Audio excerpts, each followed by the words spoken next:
Section 10 of our class on understanding biblical literature.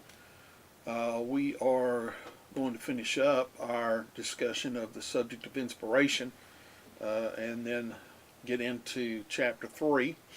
At least that's my plan.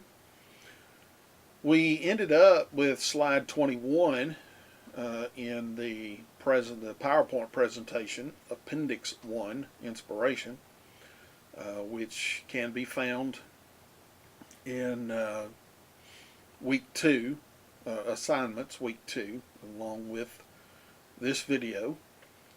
And therefore we need to start with slide 22 and deal with some more evidences of inspiration. And on slide 22 we want to start talking about scientific foreknowledge. What we mean by that is that if the Bible speaks of something that is, concerning science, okay, whether it be, science, but we can also include foreknowledge concerning history, mathematics, and so forth. Although history, foreknowledge would probably be better put under prophecy. But what we're talking about here is that if the Bible deals with something scientific, and this knowledge, at least as far as our recorded history is concerned, this knowledge did not come along for us until many years later, such as hundreds or thousands of years later.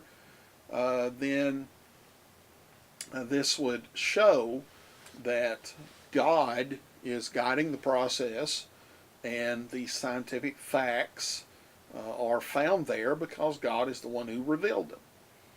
Okay? Or we could also say that God gave man the ability to figure these things out on their own, and ancient man did figure them out. Okay? Because if you look back into history and you look at ancient man's building abilities, such as the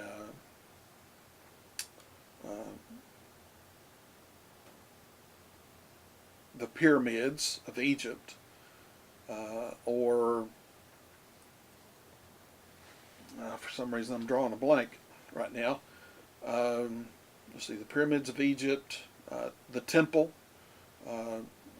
in the time of Solomon, the temple in the time of just before the birth of Christ, Herod's temple,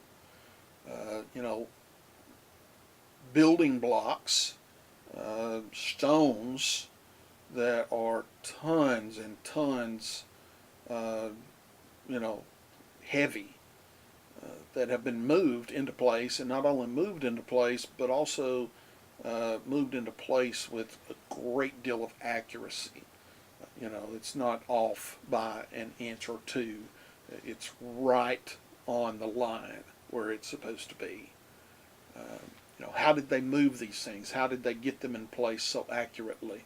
And how did they cut them, with such accuracy at another location before it was ever brought to the location that it's being used to build something? Okay? So these types of things are what we're talking about, and we'll get into more detail later. But the fact is that this knowledge is in the Scriptures, and it's there before modern man, in the 15 and 16 and 1700s AD, figured this out. Okay, so let's talk about this. Number one, the Bible is not a science book. Okay, and it's not a history book. It's not a geography book or anything like that. It's a divine book It's a spiritual book that deals with God's message to us about how He wants us to live. But, as we say in the next point, if it is a book that comes from God who cannot lie, then it must be accurate in every detail on whatever subject it deals with. So even though it's not a history book, when it speaks of an event in history, it's going to tell it exactly how it happened. Okay? If it's not a science book, but if it deals with some scientific fact, then it's going to deal with it accurately. Or like we're going to, look at the idea of shipbuilding in the instance of the ark. It just so happens that that's exactly the dimensions, that it's built exactly to the dimensions for the most seaworthy cargo vessel. Okay? An ancient man, or actually modern man, did not understand this concept for a long time. Okay? And we'll talk about that too. But whenever the Bible deals with any subject, even though it's not a science book, history book, mathematics book, geography book, whatever, when it deals with those subjects, when it mentions something having to do with those subjects, it's going to be accurate. Because it comes from God, who cannot lie and who will not deceive us in any way. Now, slide 23, we begin with some specifics. That is, in the very first verse of the Bible, we have what are known as the 5 fundamentals of science. And, this book, Genesis, is written somewhere between 1440 and 1445 and 1405 BC. And, it contains these fundamentals of science. And they are time, in the beginning; force, God; created, action; the heavens, space; and the earth, matter. So time, force, action, space, and matter. The fundamental elements of science contained in the very first verse of the Bible. And then the Bible speaks in places to astronomy. In Isaiah 40 and verse 22, Isaiah says, in some translations, he's speaking of God, that is, He that sits upon the circle of the earth. Now, that's an unfortunate translation, because the word circle is only, is it one-dimensional or two-dimensional? I don't know exactly what the right term is, but you can just draw a circle on a piece of paper and that's it. Whatever, I guess that would be two-dimensional. But whatever the right term for that particular thing, the earth is not a circle, okay? The earth is a sphere, and that's exactly what the Hebrew word means. Again, this word circle is not a great translation of the Hebrew word. The better translation of the Hebrew word would be He sits upon the sphere of the earth.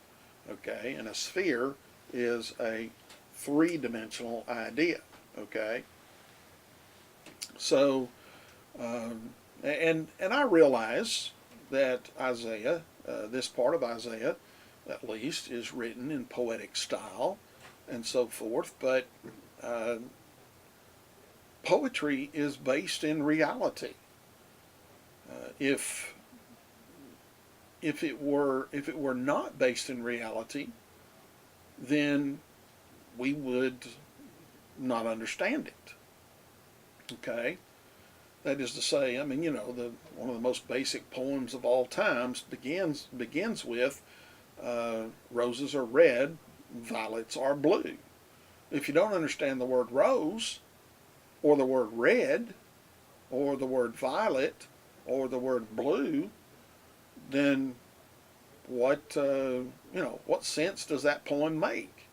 Okay, so poems, even poems, have to be based in reality, and they have facts within them, even though they're written in such a way as to be figurative in the sense of poetry. Okay, and there's all different kinds of poetry. Uh, the kinds that we have in English. There were different kinds in Hebrew. Parallelism. Antithetic, synthetic, and so forth. Okay, but Isaiah 40 verse 22 speaks of the earth as a sphere, and then in Psalm 19 4 through 6, it talks about the circuit or the path of the sun. That is, for many years, the prevailing idea concerning the universe, at least the Milky Way part of the universe, which is our part of the universe, the prevailing idea was that the Earth was the center of our universe, and the planets and the sun revolved around the Earth. Okay, and that's known as geocentric. Okay, but I guess it was Galileo that came along and determined that the universe, our universe, was not geocentric but heliocentric. That is to say, that the sun is what we are revolving around. Okay, now that doesn't necessarily have to do with our passage here, but the idea of the planets revolving around the sun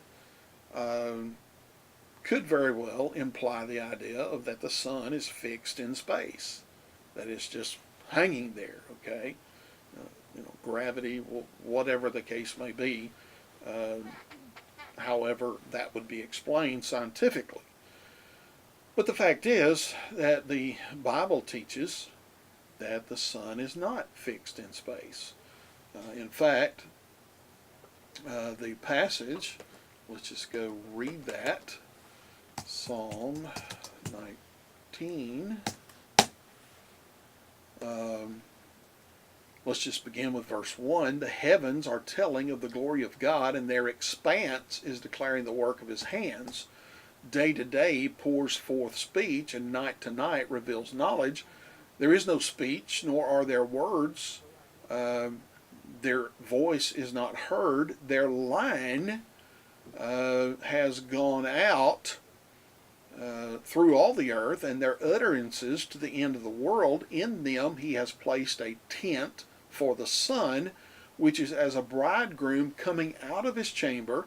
It rejoices as a strong man to run his course.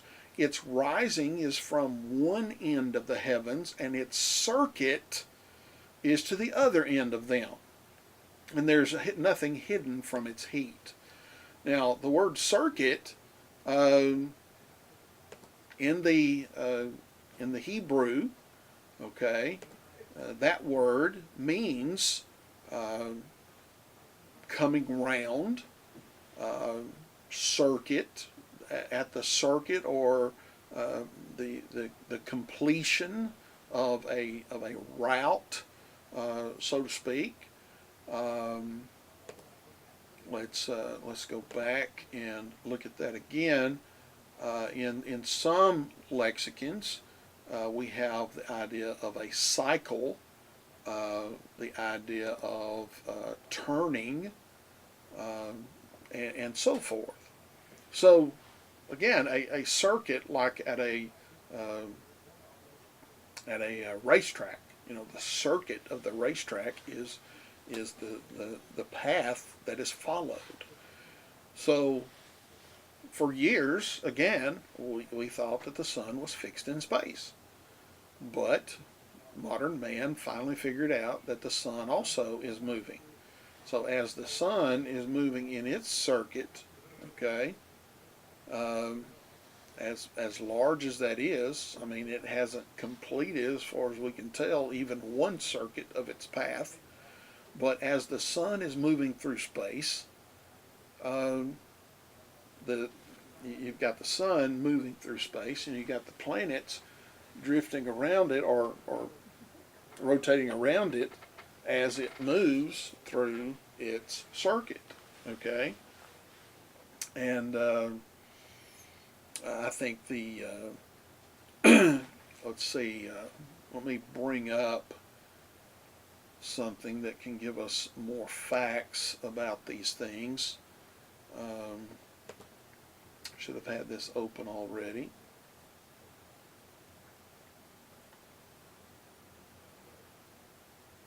But I guess I forgot that I had it. Let's see.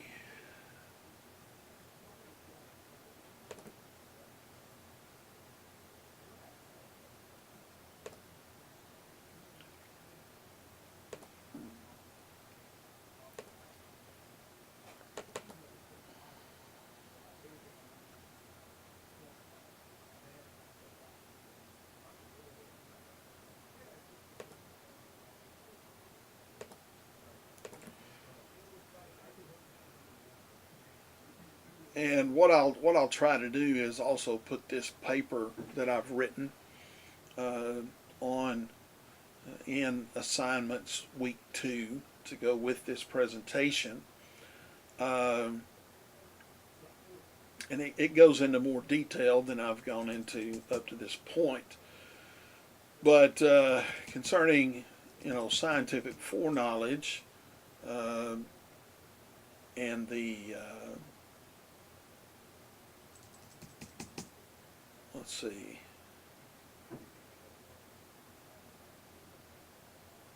Well, I thought I had some details here that that would give you some more insight into this, but the sun is moving through space at thousands and thousands and thousands of miles per hour um, in its circuit, and you know the again the planets are revolving around it as it's moving. So next we have in slide 24 the scientific field of oceanography. In Ecclesiastes 1:7 and 11:3 and Amos 9:6, it speaks of a complete water cycle. But yet, man did not understand this, did not understand the idea of a complete water cycle until the 16th or 17th centuries.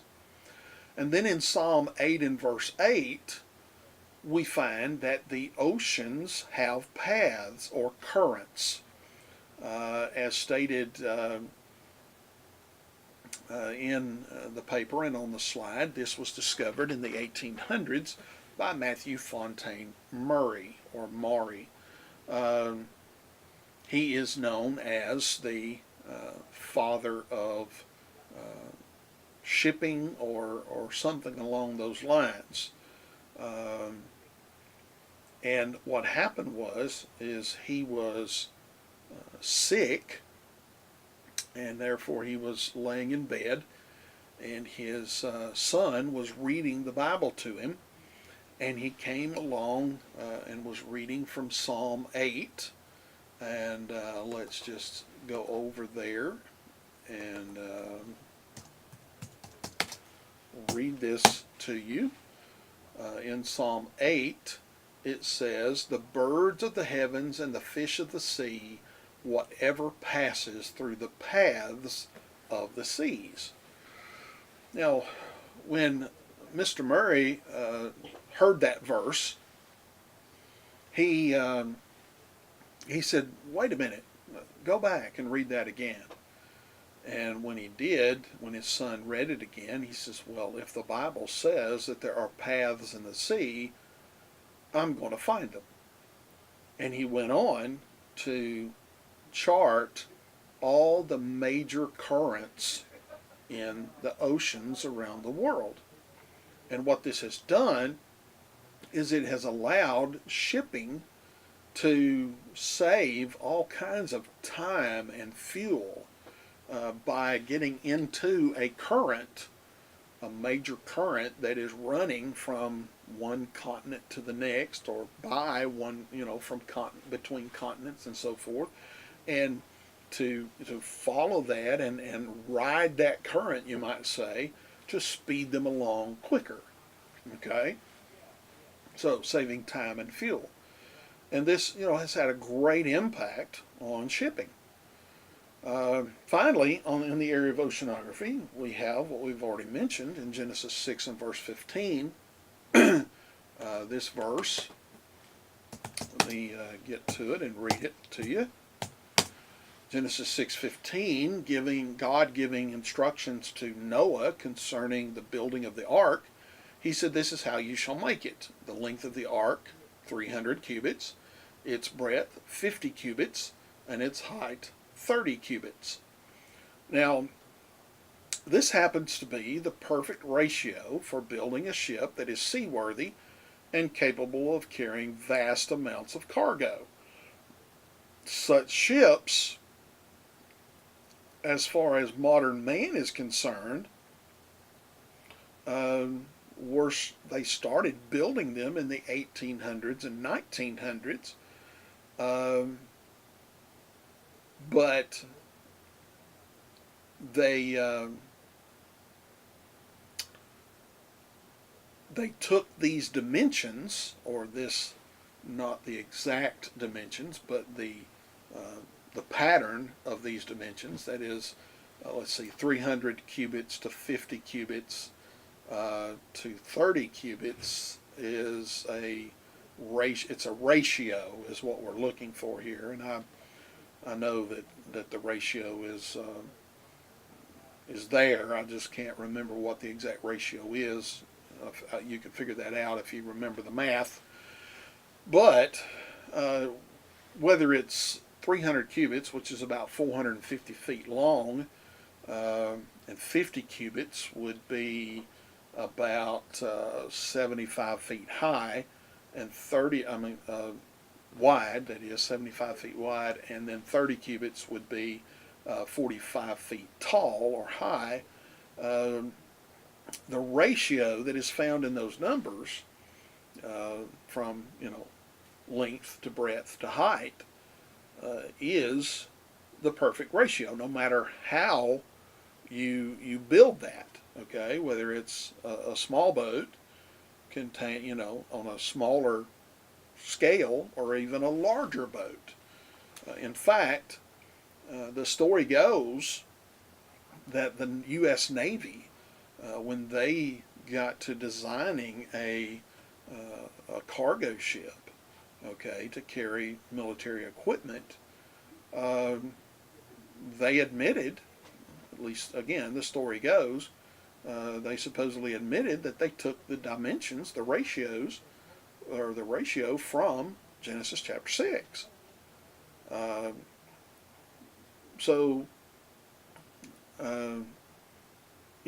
We didn't start building these ships though until the 1800s and 1900s, and but that ratio, that perfect ratio, is found in Genesis 6:15, which goes back much further than 1445 BC.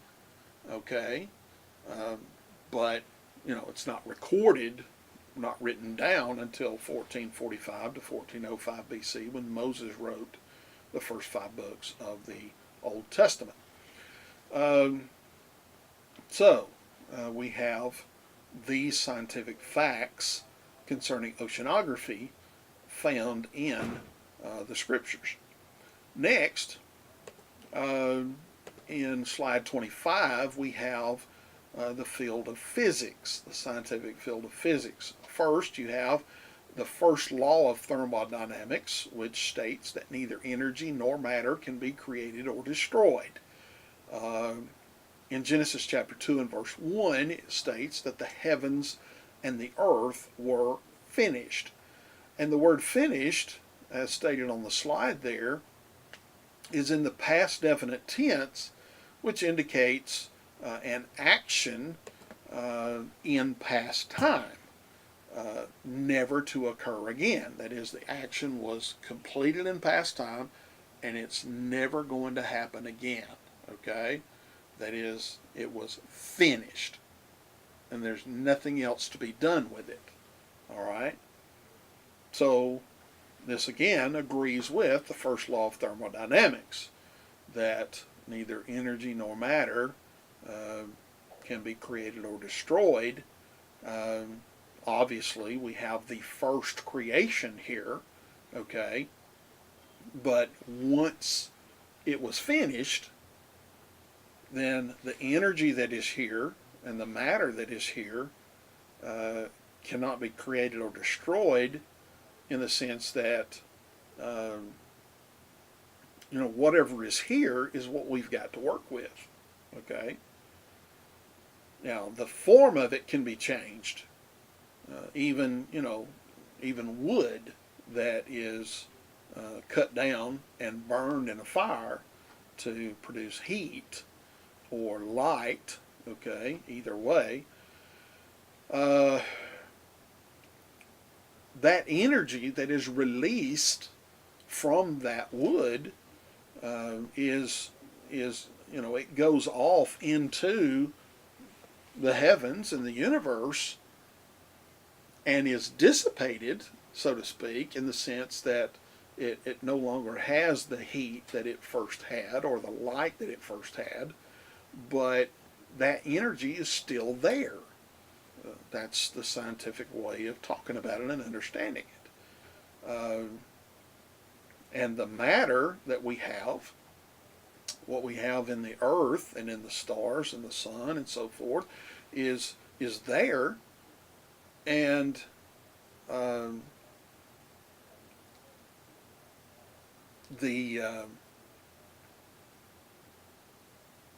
what we have, especially in this earth, is what we have to work with and nothing else.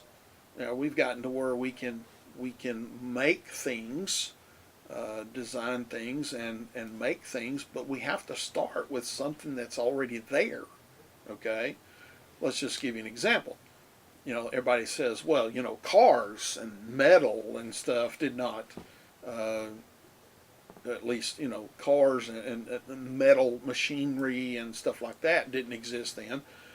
But the metal that we make those things out of, and the plastic that we make those things out of, and so forth, but especially the metal, we get that from the ground, and it goes through a smelting process to where the metal particles or the metal itself is removed from the soil, the rock, whatever the case may be, and it's refined, and then we form it the way we want to form it, but it was always there. That's my point I'm trying to make. So, the first law of thermodynamics is found as early as Genesis 2:1, and you can find the same idea that the heavens and the creation are finished, okay, in Nehemiah 9:6, Hebrews 1:3, Isaiah 40 and verse 26, Ecclesiastes 3:14, and 2 Peter 3:7. Next, we have the second law of thermodynamics, that is, all things are running down. Let's look at Hebrews chapter 1 and verse 11, and we will find these words. Let's start in verse 10. And you, Lord, in the beginning laid the foundation of the earth, and the heavens are the works of your hands. They will perish, but you remain, and they will become old like a garment. Okay, and like a mantle, you will roll them up. Like a garment, they also will be changed, but you are the same, and your years will not come to an end. Now, obviously, the main point of this passage is the eternality of God. That God is eternal, okay? Everything else is going to, as far as material things, is going to rust, it's going to rot, and eventually it's going to be destroyed at the end, at the last day, when the earth and all that's in it is destroyed by fire. Okay, that's taught in Thessalonians and in Peter. But the idea is that all things are running down, and this is what is found in Hebrews 1:11, Isaiah 51:6, and Psalm 102:26. You build a brand new car or a brand new piece of machinery or a brand new tool, okay, whatever the case may be, whether it's brand new clothes, whatever, okay, but over time, even if you keep up, the maintenance and the repairs and all that stuff, eventually that stuff, that material stuff, is going to go back to the ground. Okay, whether it be with rust or whether it be with this cotton polyester mix or whatever it is that makes up this shirt. The strings are going to going to start coming out and so forth, and eventually this stuff will just rot over time. Okay, everything's running down, and that's spoken of in Scripture. But we did not understand that for a good while. Okay, not until the past maybe a few hundred years. Okay, and then next we have the field of medicine. All right, in Leviticus chapter 17, verses 11 through 14, Moses wrote that the life is in the blood. Well, all the way up to the 1700s to 1800s, when people got sick, when they got ill, the normal practice, at least in the medical community during that time and even before, the normal practice was to let blood out, to bleed people.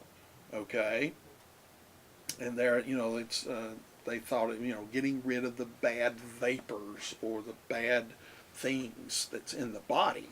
Okay, but now we know that that we need to give people blood. Okay, not have it taken from them. And then in Leviticus 17:15, the Israelites were told not to eat animals that had died of themselves. Well, for years, okay, people would eat animals that died and thought nothing of it. Didn't matter how they died or what they died of, they just ate the meat. Okay? But the Israelites were told by God long before this idea of eating animals that had died of themselves came to be understood and that it shouldn't be done. God was giving the Israelites instructions concerning not to do it. Now, for the most part, we do not accept, like, a lot of people may not understand the process of where we get our meat. Okay, I'm sure most people do, but some people don't, and that is that we get the cows and the pigs and the sheep and sometimes the goats and the chickens and so forth, and we send them or take them to a slaughter facility, okay, and we slaughter them there, bleed them out, and cut them up and so forth, and then they go to the grocery stores or to, like, my home freezer when I raise a pig. Okay, but now, because we understand these things in modern times, you cannot take a dead animal to the slaughterhouse to have it processed. Now again, there are exceptions to that, where you might have taken shot a deer, or you know or some other food, okay, that you're going to eat. You may have shot a deer, or you may have shot a wild pig or something, and you take it, you dress it. That is, you go ahead and remove the internal organs, and then take what is left, the meat, main meat part of it, the bones and the skin, all together in one thing. You take it to the slaughterhouse, and they'll process it for you. Okay, if there are no obvious signs of disease of any kind. But for the most part, if I had a pig die at home and I just took that to the slaughterhouse, they wouldn't accept it. Okay, and rightfully so. And then finally, under medicine, or next under medicine, is the idea that human waste should be buried. Deuteronomy chapter 23, 12 through 14 is where this is found. Well, until the 14th century, that would be the 1300s AD, just 700 years ago, it was common practice to just dump human waste anywhere, even in the streets.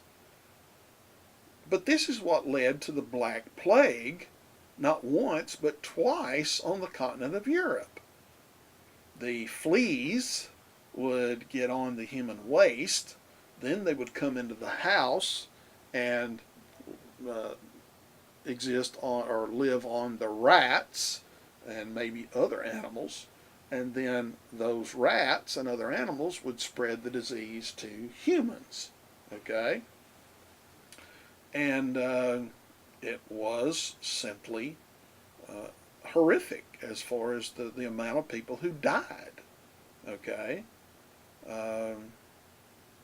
And what people would do, even in like in Rome, okay, if you study Rome and its history, the particular idea of human waste, what was done with it, well, like I say, even up until the 14th century AD,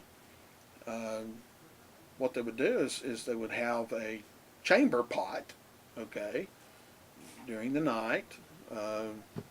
You would use that chamber pot to do your business, and then they would take that, and if they're in a house or whatever, they would just take that out the front door or the back door or whatever and throw it into the street, okay, or onto the edge of the street. And if you're in Rome and you lived in an apartment building, okay, and they had several stories, they were building buildings with several stories, but you just reach out the window and dump your chamber pot down to the street below. That is the contents of the chamber pot. And if you were walking too close to the buildings, then you could very well get that stuff all over you. Okay? But, aside from that, they just dumped their waste anywhere and everywhere. And that is very unhealthy, as we know today. But in Deuteronomy chapter 23, verses 12 through 14, they were told very specifically, when you go and do your business, you dig a hole, you do what you need to do, and then you cover that up. So now, or at least as our process progressed and our knowledge progressed, up until, like I say, the 14th century, we started digging holes and having what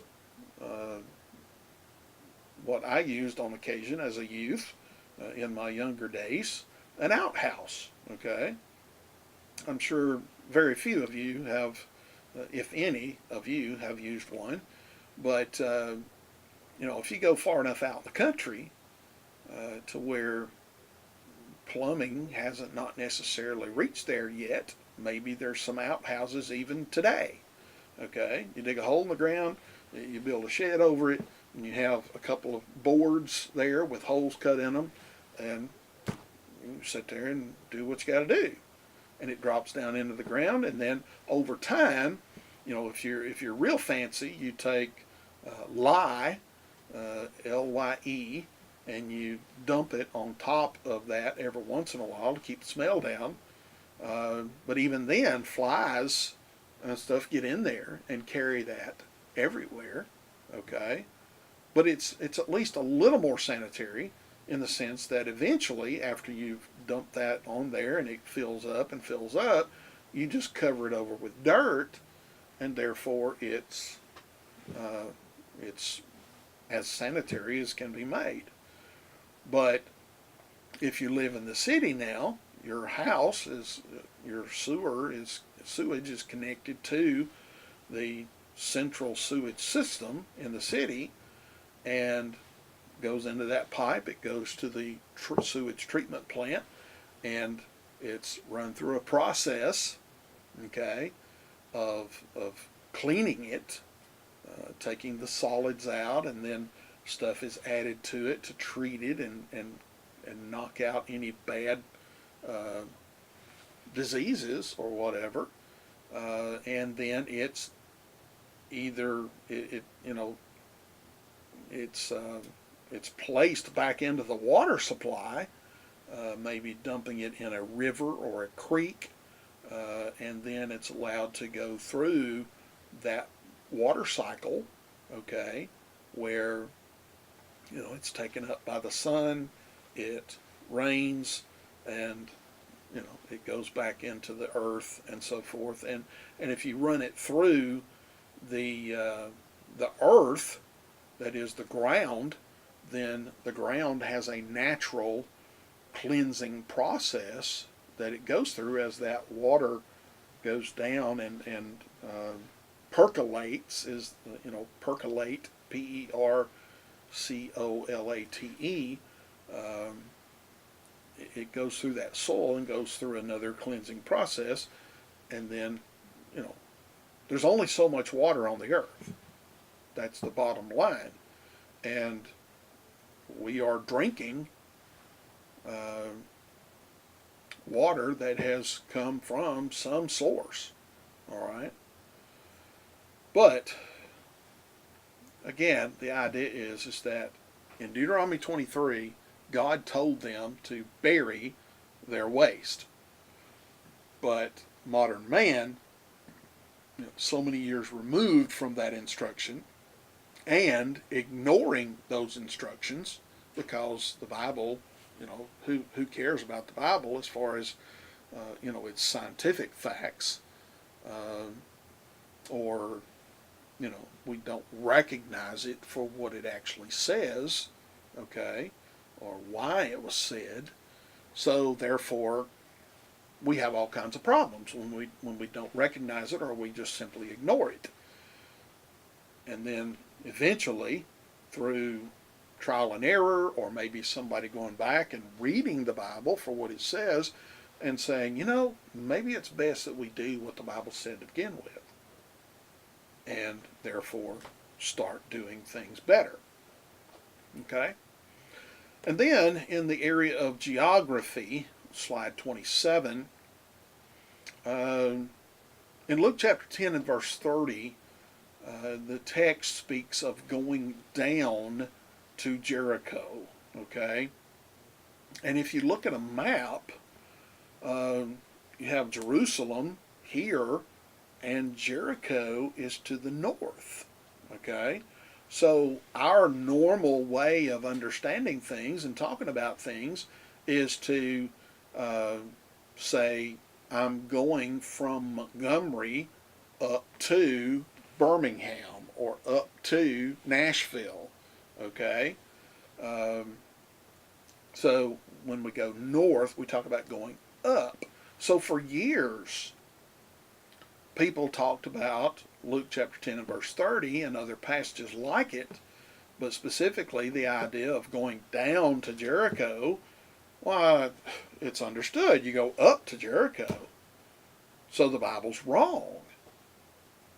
Well, if you look at it geographically, and you look at it on a the idea of a how far above sea level something is, then geographically here is Jerusalem up on top of the mountains, okay, in that area, and then you go down the mountain, even though you're going north, you go down the mountain to Jericho, okay.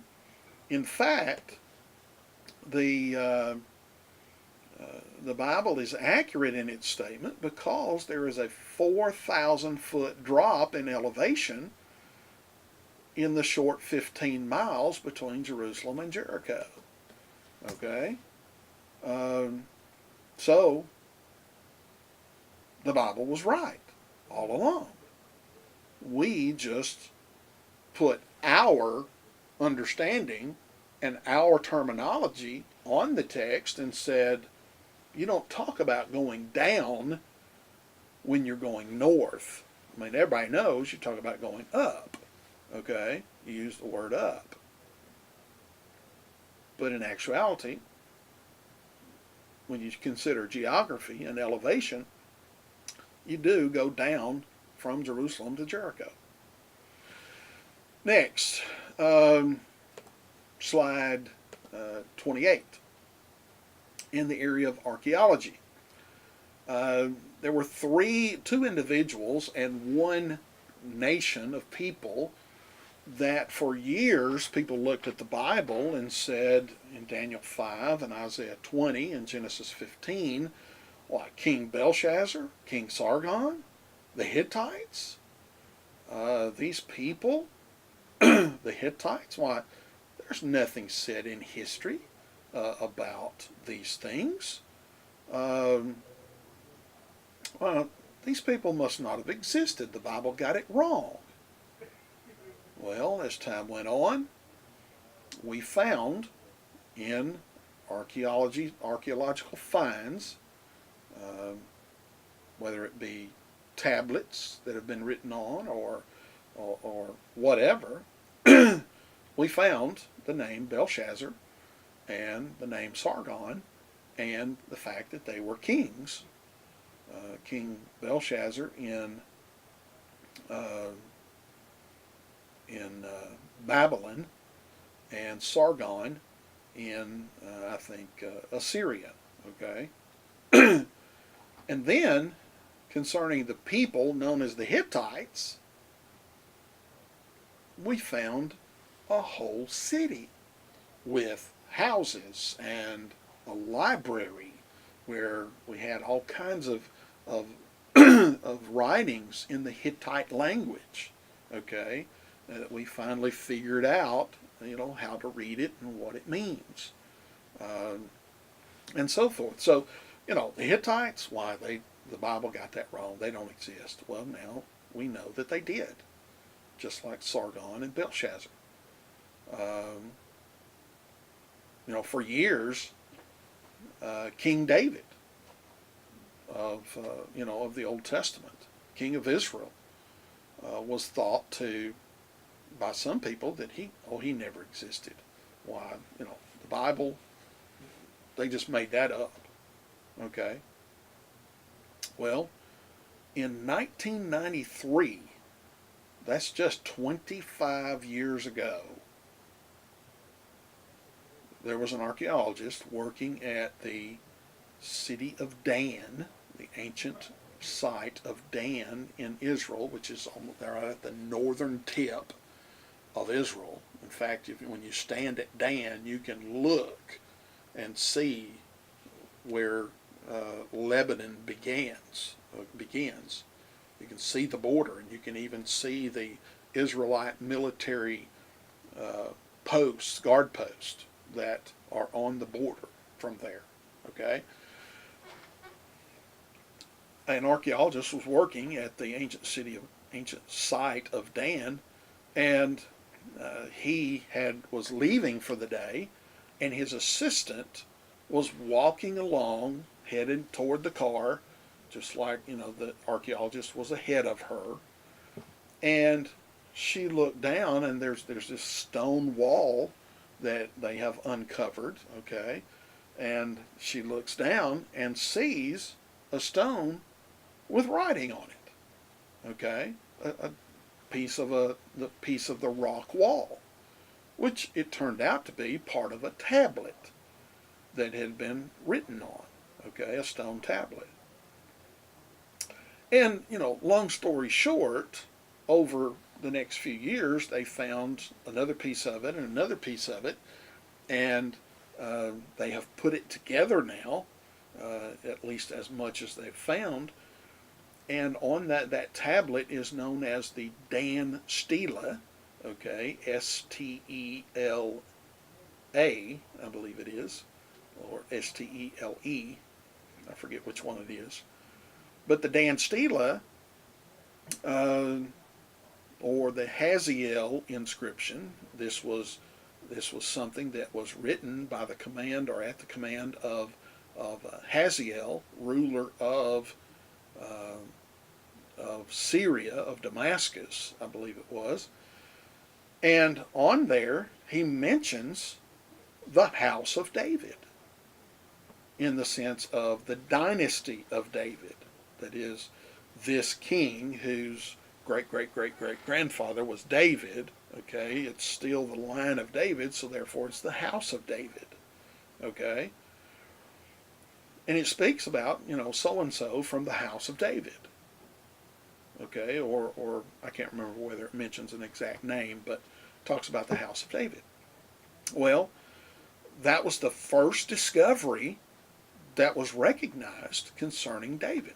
So when people looked at that, they said, oh, yeah, okay, all right. Number one, that's not referring to David. That actually says something else. It's saying, it's a different word, okay, than that, and therefore it's referring to something else or someone else. Can't be King David, all right, of Israel. And then, as time went on and people studied it more, they finally had to admit, it's talking about David. But their thinking was, well, okay, David did exist, but if he was a king, he was only king of some kind of podunk, nothing place that was called Jerusalem, but it really wasn't a big area. In fact, he was king of some cow town, okay? Useless and not very prominent, okay? It's certainly not like it was described in the Bible. This big city with, all kinds of different things going on and big buildings and so forth. There's no way that can be. Well, as time goes on, we get more and more information. And the biblical story, or better yet, the biblical account, is proving to be true. Okay?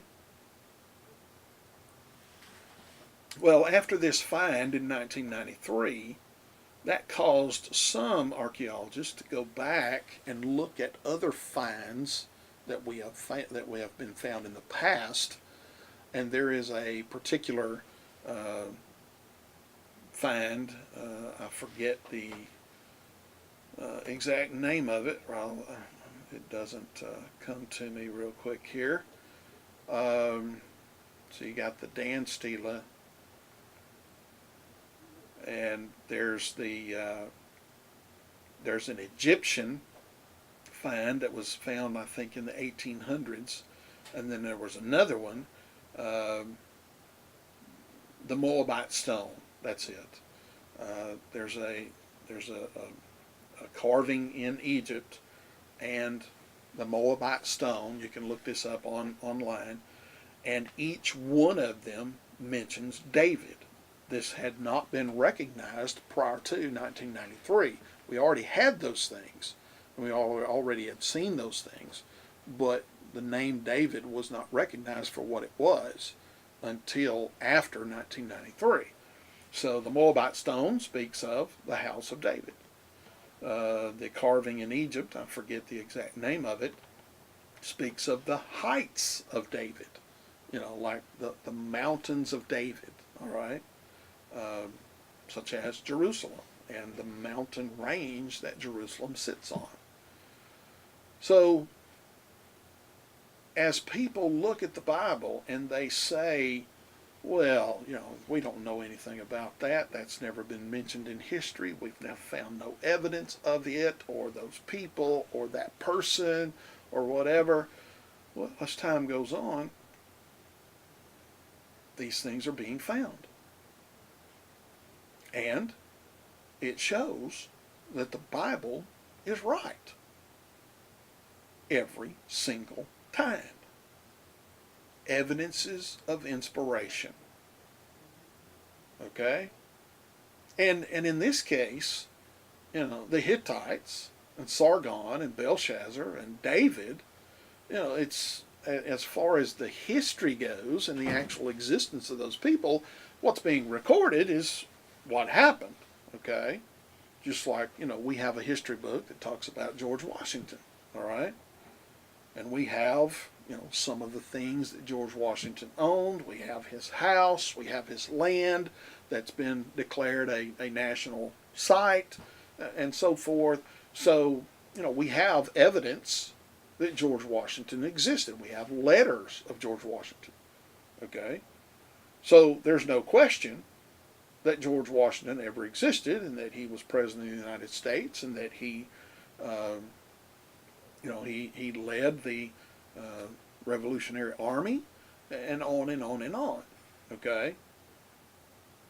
But when that history was being written down, it's just, okay, here's a letter from George Washington. All right?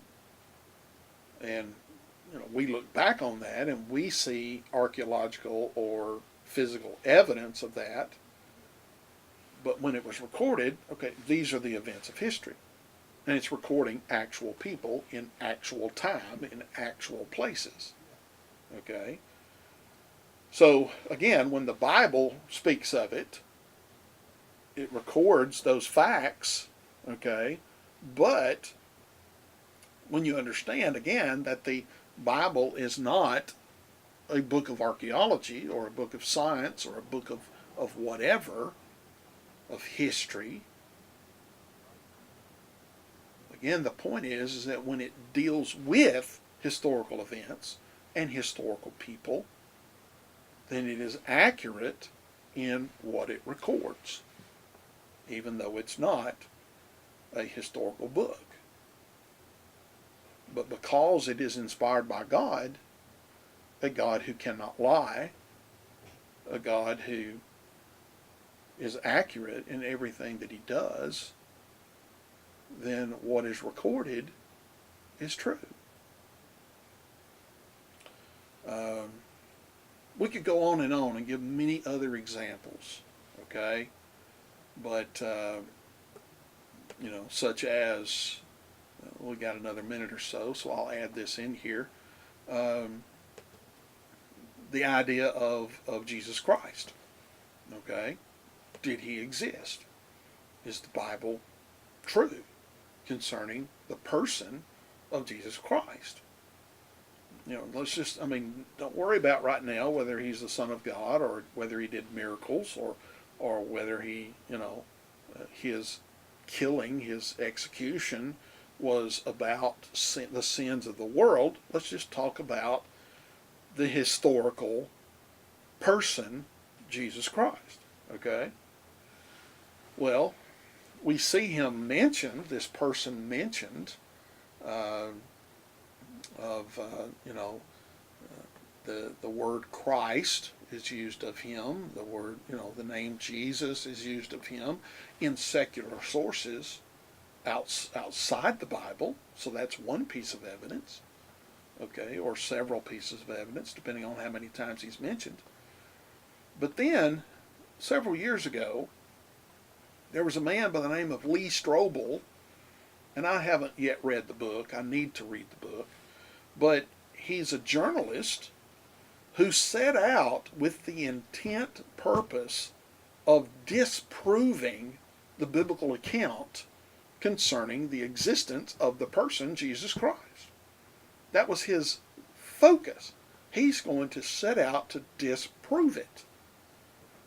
But being the honest man that he was, he looked at all the evidence. He searched, he dug, he researched, and he looked at all the evidence for the existence of the person Jesus Christ. And he ended up writing a book entitled The Case for Christ. Okay? He ended up writing a book detailing how we can be certain that a person by the name of Jesus Christ existed in the first century AD. So, many other examples could be given. But we can be confident that these things are true, that the Bible is inspired. And finally, in slide number 29, how did the Bible writers know these scientific facts, the historical facts that have been noted, which were not recognized for centuries after the completion of Scripture? How did the Bible writers speak of people that people doubted that they even existed? Okay? Were they made up concerning the scientific facts of shipbuilding, oceanography, medicine, geography, physics, science in general? Okay? Were they just lucky guesses? No. They were things revealed by the creator of the universe. Or in the case of archaeology, the writers simply were recording what was commonly known at the time. There was a David, there were Hittites, there was a King Belshazzar, there was a King Sargon, there was a Jesus Christ. Okay? Therefore, the Bible is inspired. And therefore, since it claims to be from God, and it claims to be a roadmap to heaven for our eternal souls, or it speaks of the consequences of not obeying Christ, and therefore it speaks of the path to hell for those who do not obey God. Okay?